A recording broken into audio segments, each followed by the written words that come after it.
Started. Yeah, start. So just confirm when Madam is talking to you. I can start. Okay. Good evening, all of you. Today, I'm going to speak about challenges for today's bureaucrats. Well, that is what is put on the board. I'll be speaking more about the challenges on the way to becoming bureaucrats, because I understand that most of you are civil service aspirants or aspirants for various competitive jobs. And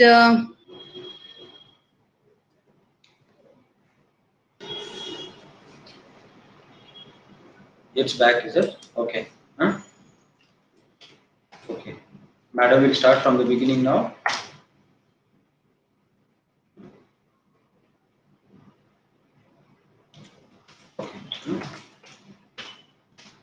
Okay. Tell me, have to start from the beginning? Start from the beginning. Introduction.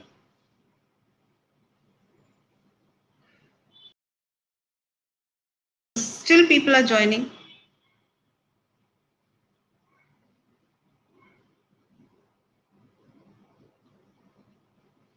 What is this number?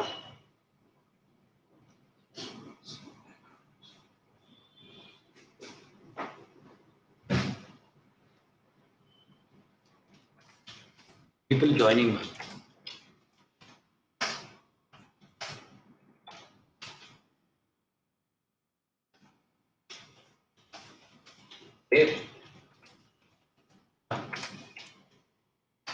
Okay. Madam, you can start, madam. Okay. I'm D Roopa. I'm an IPS officer of year 2000, and I'm currently the Inspector General of Police, Railway Police, Karnataka. I got 43rd rank All India UPSC 2000, and this is my home cadre. Um, Today I'll speak about this is, I think I'm repeating a number of times now. So I'll just go straight into the subject. So UPSC exam every year, about 15 lakhs people. The minimum requirement to write this exam, as you all know, is graduation. So any person who is a graduate, not a diploma, of course, sitting in any corner of the country can write this exam. So UPSC inadvertently, I again say inadvertently, tests certain qualities through this exam. And one such quality or the test is the strength of character. Patience. You require a lot of patience for this exam, because this exam is really, really long stretched. As far as I know, I think it's the longest stretched exam, which is held very regularly, very religiously every year without missing any year, like many other competitive exams. They are not held every year in states. But then UPSC holds the civil service exam every year, but the exam itself is very, very long drawn. It almost takes 1.5 years to complete one complete cycle. During our times, it used to be we apply in the month of December. The months could change here and there a bit, but it largely remains the same, the structure. You apply in December, prepare for 5 to 6 months, and then prelims will be in May or June. And then after you pass the prelims, you write the mains exam. That will be in November, October, November, and then the viva voce interview will be in April, May, and the results would be announced at the end of May, June. So it takes complete 1.5 years, and you have to really keep your patience for those many months. And if you flunk in any of the stages in the first cycle, then you repeat the same thing for the second one or the third one, and so on. And in those 1.5 years, the world would have moved forward. Your best friend would have got the best job, the dream job. Somebody would have started a company, and so on and so forth. And you still feel, am I stuck here? This is what you get a feeling. So you have to keep that patience, and you have to maintain that stability of mind, and this is very helpful even in the service. When you land in service, it's this quality comes of great help. Inadvertently, this is one quality that I think the civil service exam tests and selects the right individuals for this job. So the second one is the focus and hard work.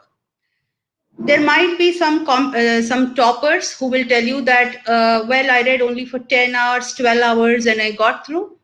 They may be an exception, but an average person will take about has to study for about 18 to 19 hours per day, and you give it your full, because you don't know in which corner of the country your competitor is sitting, and it's highly competitive.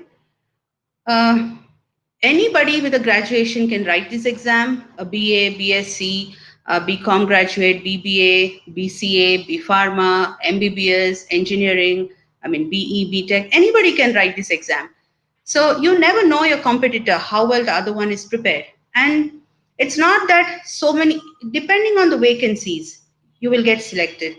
Our times, it was very less, about 400 people every year. For those times, for about 5 6 years, it was around 400. The intake was.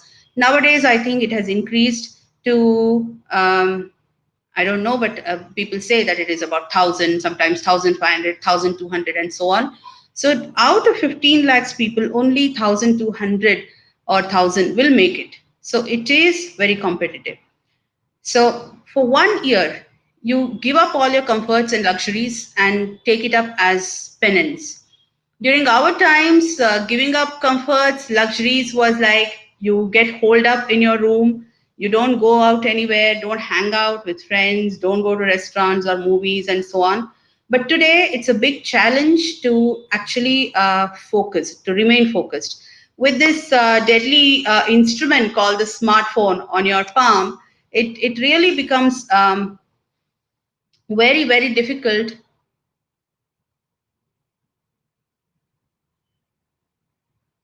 Okay, I'm seeing some of the messages uh, that some of you have said 18 hours. No, 18 hours is just what I said. You can go on up to 20 hours if you can.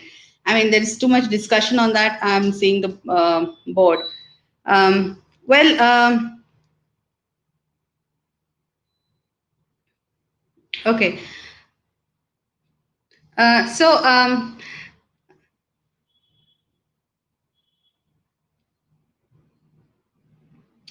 So with this, there are many people who contact me on Twitter and Facebook and keep asking me what books to read. I'm preparing for civil service, this and that. So to all those people who are watching, who are perhaps first timers, who have come here to get an idea of what civil service is all about, I would like to say, please give up on social media. There's no loss absolutely whatsoever if you're not on social media. Take it up as penance. It's in fact very difficult with smartphones. Everyone that now that the smartphones are in everyone's hands, it's really difficult to remain focused. It's quite distractive. Anytime, and you can contact anyone through various apps, messengers. You can tag anyone on Twitter and catch anybody's attention. But what you have to really think is, do you really need it? I really don't think so that Twitter or Facebook will be much helpful. Much of the information there would be unconfirmed. So what you do is focus on the newspapers and the editorials for the opinion, and you build your own opinion on that. So staying away from social media is very much necessary. And then you must have observed that there are a number of suicides these days among the bureaucrats. I sometimes wonder whether it is the system or whether it is the general milieu, today's um, busy life, which leads to that. I don't have any data for comparison of the previous decade, how many bureaucrats committed suicide and how many have died recently, but I know a few of them. personally known to me also have committed suicide in recent years. So that brings us to the moot question: are we lagging in expectations about ourselves as bureaucrats? Now, today's generation is a very yes, somebody has asked me, is CA enough to appear for exam? Graduation is essential for exam. So if you're writing CA after graduation, that should do. Some people, today's generation, everything is ready made, everything is cooked and served on platter. So also the UPSC material. They prepare you for interview with all kinds of questions. They even tell you how to appear, having possessed certain values or traits which you may not possess. Let me be very candid, but they will tell you how to portray yourself in a politically correct manner, in a confident manner, in a way which will portray certain values which you may actually not believe. But then this is where I think the difference comes in. Let's all be candid. Now, we come to the service. We say, when we give answers to the interview board, why you want to be in this service, or when media asks you after you make it, we say we want to serve the people. This is the best way to make difference in the system. I think I can improve the education system with my ideas. You may say this is the best way to wipe tears out of poor man's eyes. All true, all valid. Yet when we are preparing, it's that emotional part that keeps us motivated, and the energy for that comes from certain exaggerated, glamorous way the bureaucrats are portrayed in media, in TV, cinema, and also maybe the personal experiences. Like when we see a bureaucrat functioning, that also could, make you energized and motivated to join. For example, all said and done, though it was my father who said I have to write this exam, and he gave me an idea as to what this exam is all about in a brief manner. He told me when I was 8 years old, and I developed this idea. He sowed the seeds in my mind. But then it was this serial called Udan, which was based on the second IPS officer, Kanchan Bhattacharya, on her story, and it was portrayed by Kavita Chaudhary. So it was the way, in Udan, they would portray the way she would wear the belt, the way she would wear the pea cap, walk with the footsteps, with the shoes. These were the things, the glamorized part or whatever, that actually keep us energized. We see so much of fanfare around the bureaucrats, and we think, yeah, this is what I want to do. I want to be there. That's all fine, but they're not the totality of the life of bureaucrats. So I think the moment we understand this, we actually come to what it is in real terms, and we can much avoid the frustration or the disappointment that sets in after a few years of joining the service. Um, these days, the training for the bureaucrats, be it in any academy, it's made very. They're all AC rooms, AC rooms to stay, AC classrooms. They give the best of the training, the best of the material, and so on. But when you come to the field, the India, the country of villages, yet it is largely, there's a huge difference between the 1.5 years and when you land in the field. Uh, you will be exposed to scorching sun. You have to visit the villages. You have to be amidst people. Sometimes you may have to forego food. You may not get internet to watch your Netflix movies. Life is difficult. So that is a preparatory stage. And many of us come with these ideas that once I join, we are very eager and restless to go into the field and execute the ideas that we all have. So once you land in the field, you have ideas, yes, but then the bureaucracy is still there. bureaucracy with all its red tapeism and whatnot.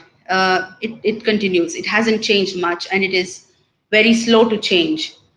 So your ideas, first of all, have to be accepted by your own boss, and then the super boss, and the political masters, and then your ideas will get implemented, and then the finance department has to agree for financing your for releasing funds for your ideas. And if all this come through, and in the middle you might be transferred out, because in bureaucracy you can be transferred anywhere after a fixed tenure for certain services. You can be, now it is 1 year in for the police service in Karnataka. So after that 1 year you can be transferred anywhere. So something that you have taken up as your dream project, you might have to leave in between. So these kind of challenges do make way for frustration, but believe me, if you have it in you, I think wherever you go, you will work. If not here, another one. Take up the project there. Then there is this um, irrational fear among the bureaucrats. Oh, if I do something, um, I might be transferred out. Or when I took on when I gave a jail expose report in 2017, there were a lot of people who asked me, where does this courage come from, or are you not scared? I was a little surprised. Why scared? Because I think as IAS, IPS in this country, we are still in a formidable position. Um, I don't think anybody can attack us that easily. And we are in the positions of authority. And being in positions of authority, we are the persons to, take on, to do the right things in the system. If we don't correct it ourselves, then who will? Not the people or the individuals sitting outside the system. They can't. They can only offer support, which very much the public did. The public supported and it largely the public support, the Janta supports when you do good work, when they see that you are doing the just thing, the fair thing, and the right thing. So most of these fears that, oh, if I take on a politician, if I say no to a politician, he might transfer me out, or he might get me into a problem, and such things are all, I think, not much to be bothered. Transfers should never be considered as punishment. Stuck, huh? So, so, so these fears are much irrational. Transfers are not punishment. uh, we just develop this comfort zone wherever we go, and we feel that, okay, why I don't want to move out of this place now. But then be prepared for experiences, be prepared for um, things, be prepared for change, and you will not find transfers to be a real problem. um, and then when I gave this jail report, generally the system, is not very supportive of whistleblowers. The system tries to maintain status quo. So the immediate thing that the system would like to do, of course, you won't get much support, but then what the system would do is try to take you out from the place where you are and put it aside. But that should not deter you. As long as you have nothing to cover up, as long as you have nothing to hide, even if people dig up and they can't do much, what can they do? They can finally just transfer you. That's all. So you will have your peace of mind, you will have your independence when you do it as per rules and what the right thing is. The moment you keep bending before one politician or one political master, there'll be many more to bend you, and then you will lose yourself.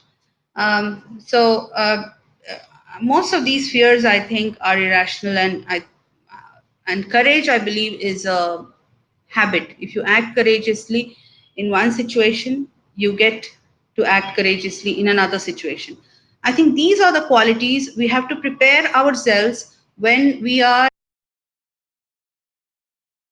say that, okay, I have come to serve people is one thing, but to develop these qualities, which you need in service practically.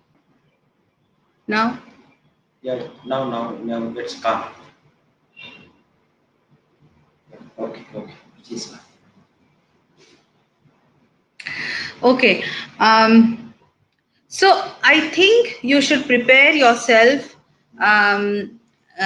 mentally when you get in to get it before getting into service. Life is not going to be all hunky dory like this show in the movies. There'll be not much fanfare. It's actually a very drab job many a time. You are just doing your work behind the curtain. um, there could be some inauguration where a political master will go and inaugurate, but then the hard work would be yours and you wouldn't even be named there. Just an example. So we are more like cogs in the machine, but then you get to contribute to and enhance your skills. This service has a lot of good things. It gives you a very secure job, a very secure salary, handsome salary, and you don't have to really bother about other things in life. It is that much essential, believe me. It is that much enough, the salary, the perks.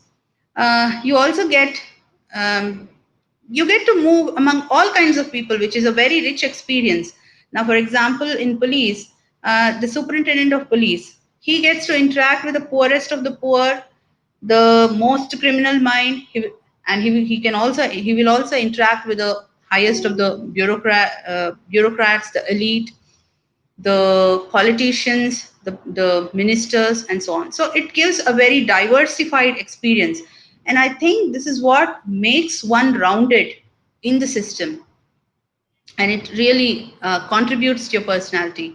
But then I sometimes don't understand why some people commit suicide. I think that is where there is a lag in your expectations from the service and and the reality. So that is one. And should I take questions? What is the time now? 5:28.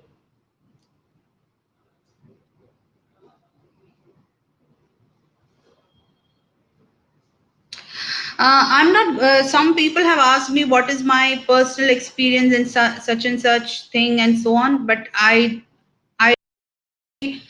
like to speak too much about myself. But I have summarized my experiences in a talk called "Why Bureaucrats Hesitate to Act," and it's on TEDx platform. You can look into it. But um, all I would say is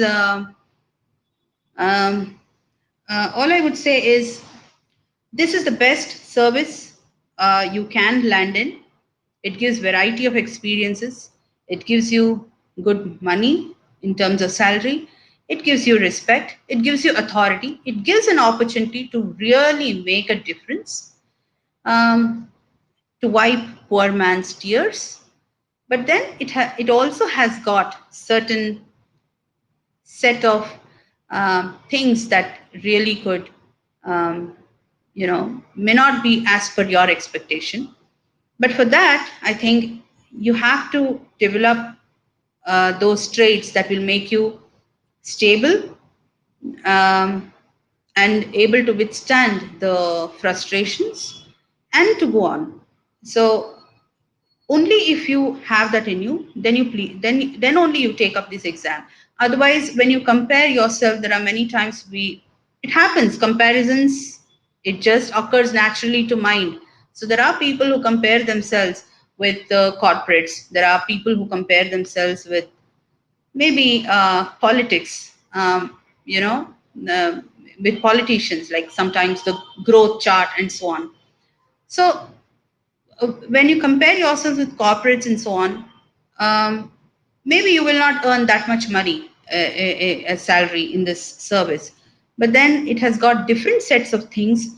And I'm actually surprised sometimes when people ask on Twitter, They do not know the basics of the exam, like the UPSC who conducts these exams, and there's sometimes surprised to know that it is the same exam which lands you in different services based on your merit, rank, and Slight why. questions are Yeah, so I think last few. I don't know which question to answer, but um, yeah. So, why is somebody asking LASIK surgery allowed? It is allowed. So I mean, you can get done before giving the exam. And ಕನ್ನಡದಲ್ಲಿ ಮಾತಾಡ್ಲಿಕ್ಕೆ ಆಗಲ್ಲ ಯಾಕಂದ್ರೆ this is a, I think, all India platform. So people who are asking me to speak in Kannada, I'm unable to. Sorry about that. And when people offer bribe, how should one react? I'll take this up. Okay. When people offer bribes, it may happen just a few times, maybe once or twice, that's all. It won't happen later because once or twice, if you have refused, you don't get even offered bribes. So you are safe and you don't have to really deal with it. In fact, when I gave this jail report, and throughout, for many years now, politicians have not bothered me. And that is probably because they know that I don't listen to things, and I don't listen to and do things which are not legal. So half the time, what you set the standards in the first few years, I think it will carry on. Um, but yeah, yeah. So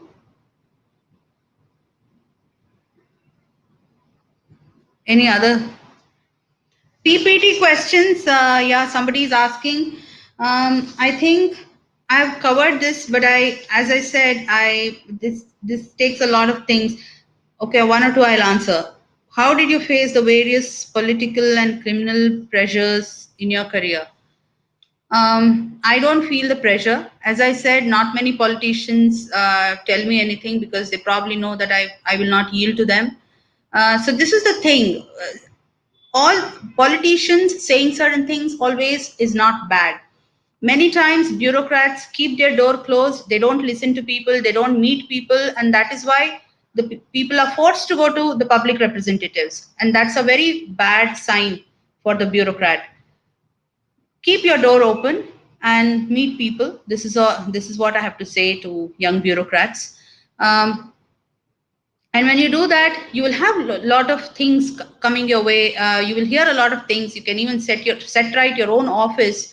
You can get to know lots what even your staff behind your back is doing. You get to know that if you keep your channels of communication open. So that is one. The political pressures are actually not pressures. What will they do if you don't listen to them? They may maximum remove you from that post. And I believe people getting killed, the bureaucrats, I think it exists only in Bollywood. Because if you don't do their job, you get transferred out. They will bring someone else who will do their job. It's that easy for them. So that is actually a challenge for the whole lot of bureaucracy. When one says no because of laws and rules, the other one coming in when replaced, why would he or she do that? But that's reality of life, and it goes on. um, and then second one is, how do you manage work with diverse people and handle resistance challenges as a woman? I don't think I on challenges for women actually in service. It's a double-edged sword. Some women, because of being women, recognition than they actually do when in comparison to other men. But then they also face a lot of flack when something goes wrong. So it is the gender here, the fair gender actually, it's faces brunt on both I mean, it faces brunt as well as it is privileged in certain manners. Um, the toughest challenge you have faced while being in service, and how did you resolve it?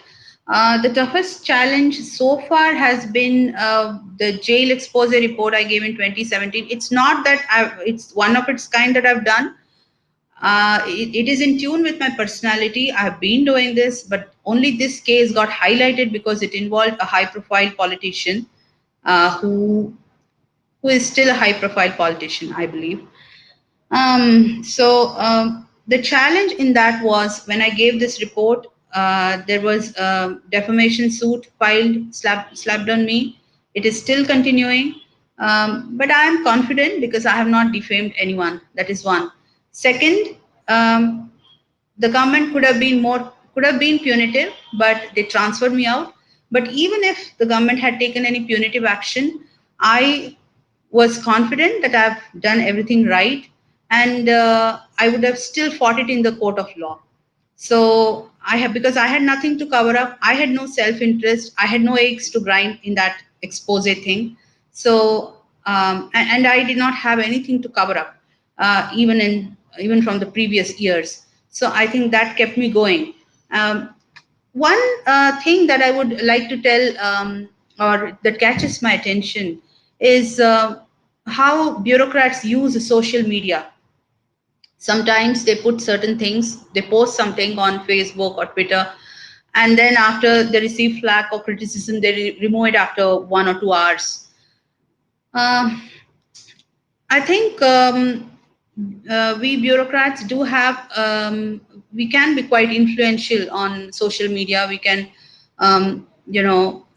mold thoughts of people, but we come with certain limitations. We cannot criticize the government, either the state government or the central government. We cannot create any problems with respect to even the foreign government, the India and other countries' relations. So these are limitations, but they are not applicable when exposing corruption. And I think corruption has to be dealt in a very transparent manner.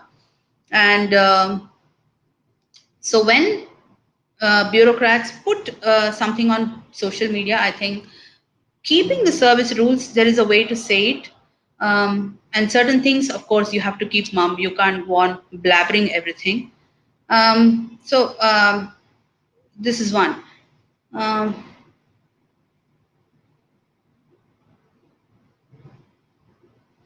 can a diabetic enter and so on? There is a health test that is done, medical test before you get in. So they will find out if diabetics is too much. I think it might affect, but I really cannot speak because that's political, that's medical domain. So I do not know that. Um, Personal and professional life.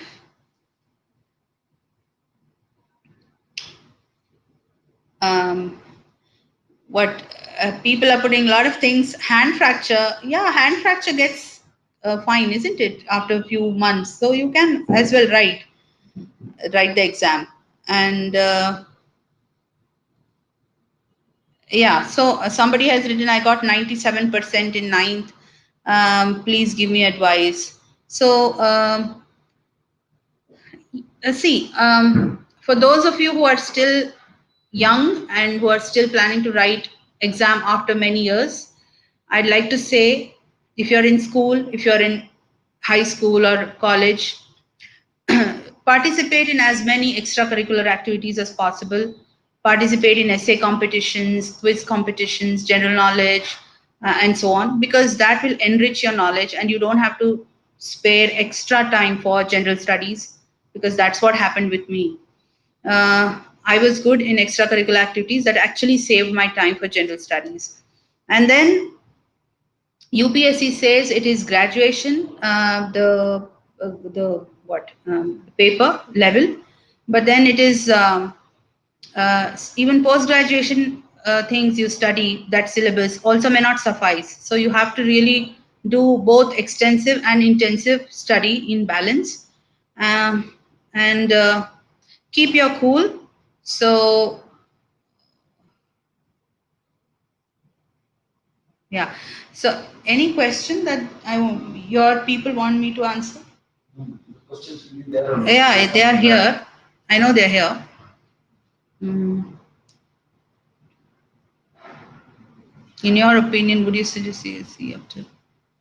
Um, see, going by my personal experience, when I was in graduation, I got hold of a syllabus copy for this exam. Those days, it used to be two optional papers. Nowadays, it's one.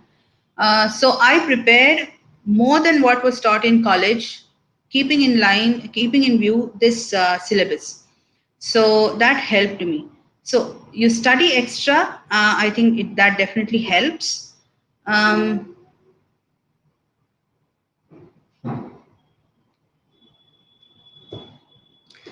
Somebody has written, I'm 29 and a half years. Can I write now? Yes, you can write. I think now for the general merit, it's 32 years, the age limit. So you can write. Even in 1 year, there are people who have gotten with high rank with the first attempt. So where there is a will, there is a way. Um, and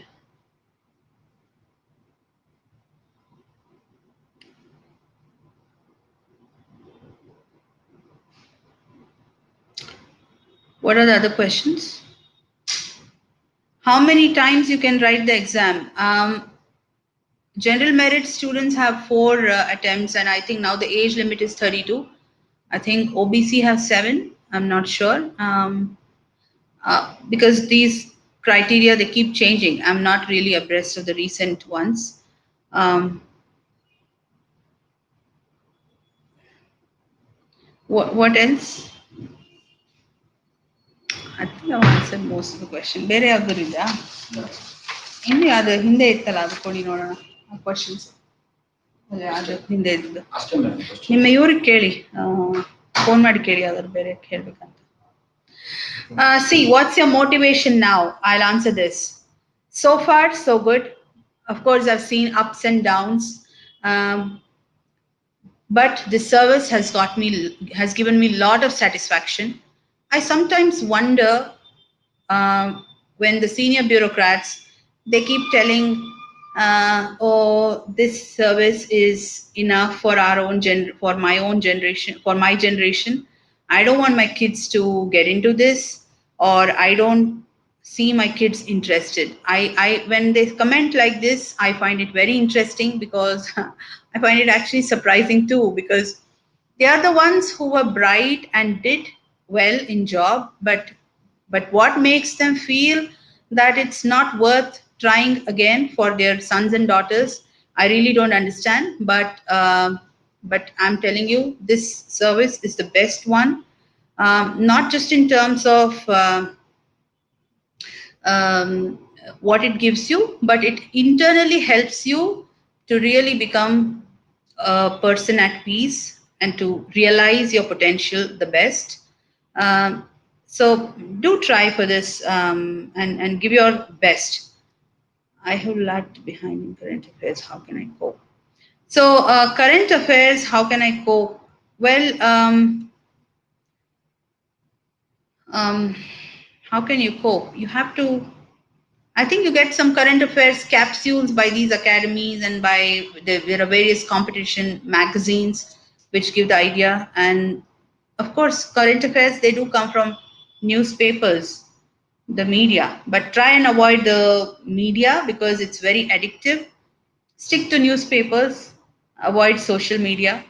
Um, and in interviews, you really have to answer when they ask you. There is no right or wrong answer for anything. What they test about you is what's your opinion and why do you hold that opinion? How grounded are you? How much you feel about the subject? Um, and uh, whether you waver means if somebody says, oh, this is not like that, they might test you, but then as long as you don't change opinion in a fickle manner, that will be the test of the strength of your character. Even if you change opinion, base it on certain facts and experiences and be open to the whatever they say, and then you change it. That looks very natural, but that is more, viva voce is more about testing your personality, not about the correctness of the answer.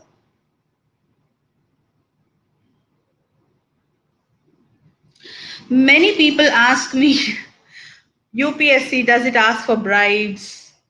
Okay, some of you have typed it also here. No.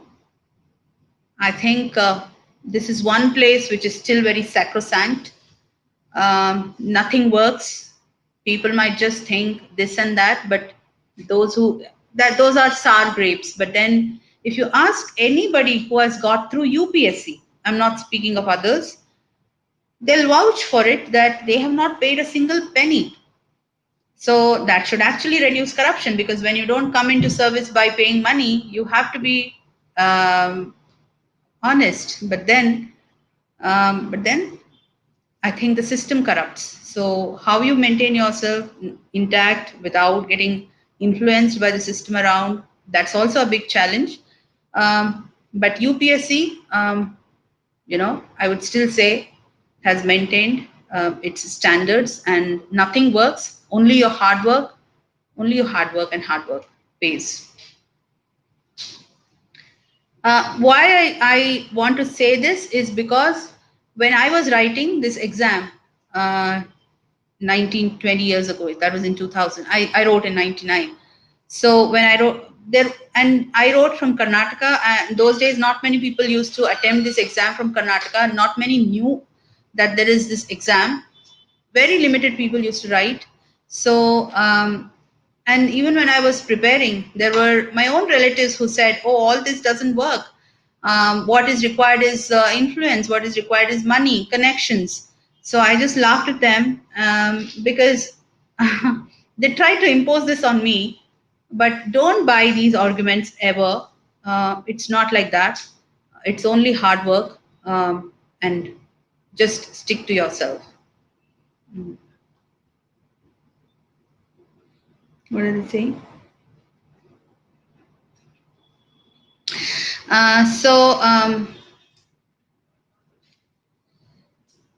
Okay.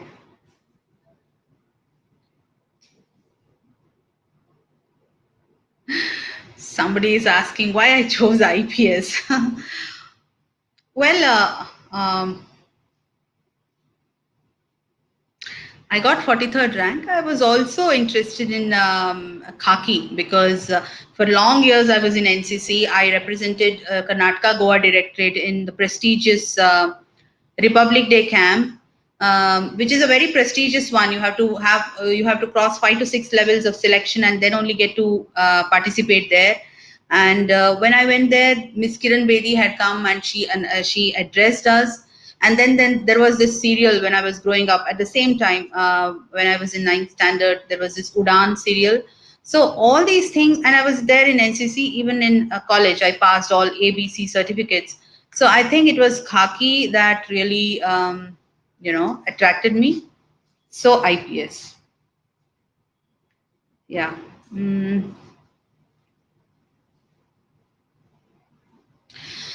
So apart from studies, give up all comforts, luxuries, but maintain your sanity. Do some yoga, meditation, pranayama, exercise, because all that is helpful rather than simply consuming things from media and social media. So believe in yourself, and develop real love for the real work that bureaucrats do. Many a times it's not glamorous. Many a times it's like, as I said, we are stuck like a cog in the machine. Many times our ideas may not find recognition, may not be made to be implemented, but nothing goes waste. Your idea, once in one department, can be carried forward by the next one, or it will definitely help for when you head another department. So nothing goes waste. So don't have these glamorized ideas about bureaucracy. If it comes your way, if popularity comes your way, fine. If you know, I don't think we need to hanker for it, and that should not be the sole reason to come into this service. And this service gives a decent salary, to meet one's limit. Having said that, I wish all the people out here to have listened to me. I made it very general because I really did not know the kind of audience who are here. I thought most of them are aspirants who are writing or who would be writing. So I didn't bother to go about into the details of exact bureaucratic challenges, and I didn't want to be too personal and monologuous. So I think I've answered most of the questions. So best of luck to everybody, and to the Unacademy too. And thanks to the Hindu group for having me here. Thank you. And I sure wanted.